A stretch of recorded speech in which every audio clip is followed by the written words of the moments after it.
kabarnya? Alhamdulillah baik Bu. Baik ya, semoga sehat selalu ya Bapak Ibu. Ini sebelumnya perkenalan terlebih dahulu, saya Bidan Ririn yang jaga di siang hari ini.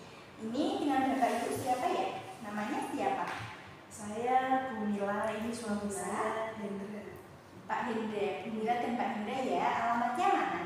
Dari Kudus Bu. Dari Kudus sendiri. Usianya udah berapa tahun? Saya 25, suami 25 saya ya. 26. 25 dan 26 tahun. Ini ada yang bisa saya bantu, keluhannya apa? Ada masalah? Gini Bu, jadi kan saya sama suami udah nikah 2 tahun. Ya, udah nikah 2 tahun.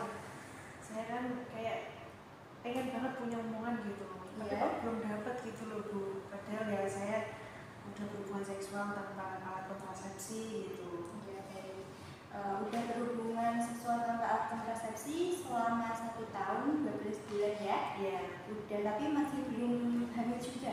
Belum. Masih belum hamil. Untuk siklus menstruasinya teratur atau enggak Bu?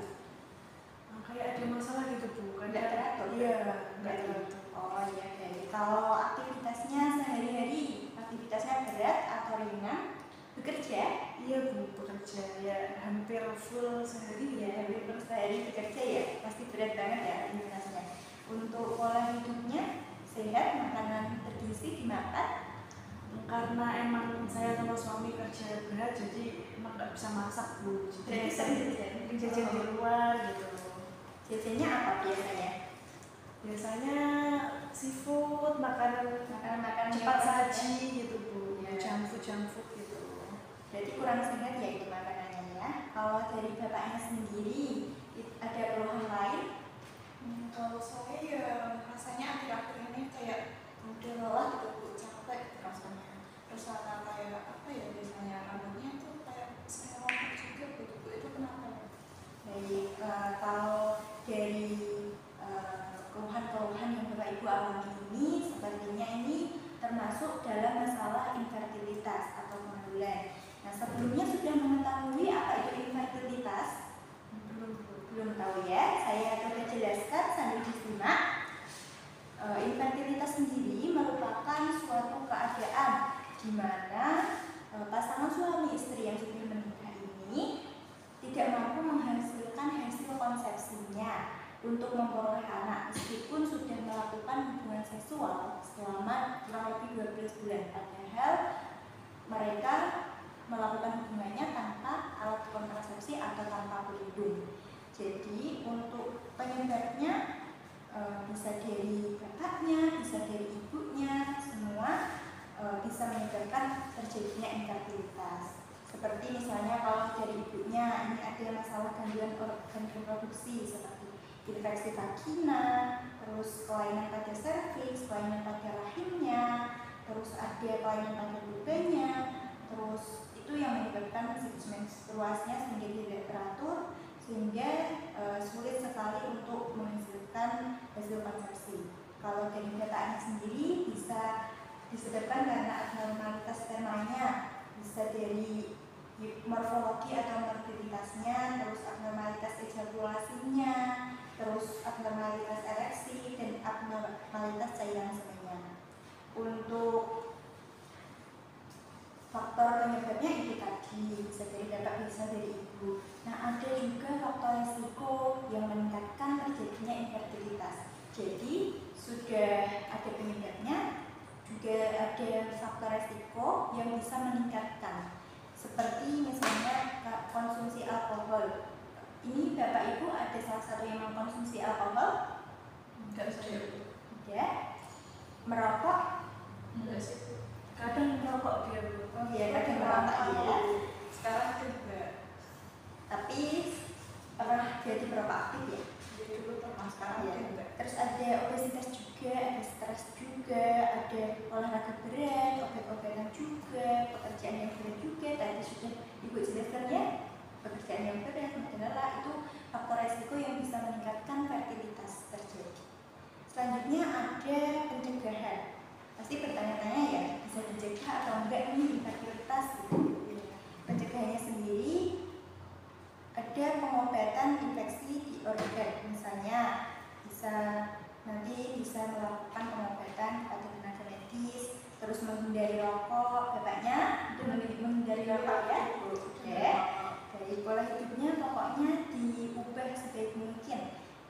terus apalagi tadi pola makannya juga, makanan yang jajan di luar seperti seafood-seafoodan diubah menjadi makanan yang bergizi seperti sayuran, buah-buahan gitu ya Bu ya. Terus hindari obat yang mempengaruhi sperma seperti obat jumlah tinggi darah. Obat-obatan yang bisa meningkatkan tinggi darah juga itu bisa mempengaruhi infertilitas. Nah selanjutnya ada penanganannya. Pasti ibu kalau udah mengerti masalah pasti mencari-cari solusinya ya. Ya, penanganannya seperti ini. Di SIMA ada pemberian antibiotik nanti yang diberikan oleh tenaga medis, ada pembedahan, ada terapi endometriosis, terus ada tindakan pembedahan atau operasi yang nantinya dilakukan.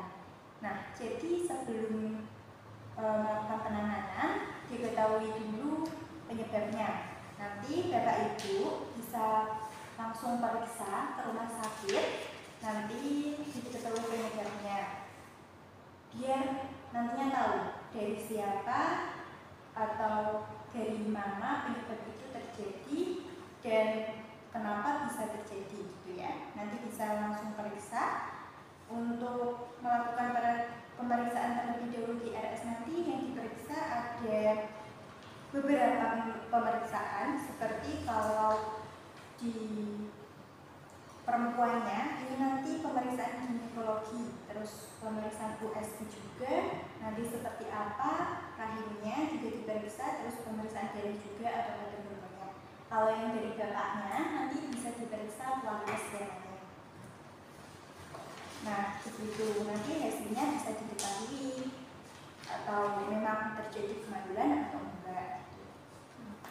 Terus nanti kalau misal udah periksa, terus salah satu ada yang mau dibilang Ya, mengalami kemandulan itu bagaimana ya? oh gitu. Saran saya jangan berpikir negatif terlebih dahulu ya. Nanti mungkin kalau sudah diketahui hasilnya mungkin bisa disebabkan dari masalah disfungsi seksualnya. Nah, masalah disfungsi seksual ini nanti bisa dilakukan pengobatan. Nanti kalau misalnya alhamdulillah memang ada masalah dari kesuburannya, dari bapaknya atau ibunya mengalami kemandulan, ini nanti solusi salah satunya adalah mengikuti program bayi tabung. Nah, setelah itu yang paling terpenting tidak usah memikirkan itu terlebih dahulu. Jadi yang paling utama adalah memperbaiki pola hidup sehat terlebih dahulu. Jangan merokok ya Pak ya. Terus ibunya juga kalau bisa pekerjaannya dikurangi agar nggak mudah lelah. Terus jajannya dikurangi, makan makanan yang bergizi sehat ditambahkan, dan juga selalu menerapkan pola hidup sehat. Selanjutnya ada pertanyaan. Berarti kalau bisa seperti saya bisa aja dulu Ibu ya, istirahat aja Boleh, istirahat boleh, atau misalnya mengambil cuti dulu nanti untuk program punya anaknya biar bisa terjalani dengan baik. Siap punya anak kan, berarti harus siap mengubah pola hidupnya bapak atau ibu menjadi lebih baik lagi. Ada pertanyaan? Saya rasa sudah cukup. Tidak cukup ya.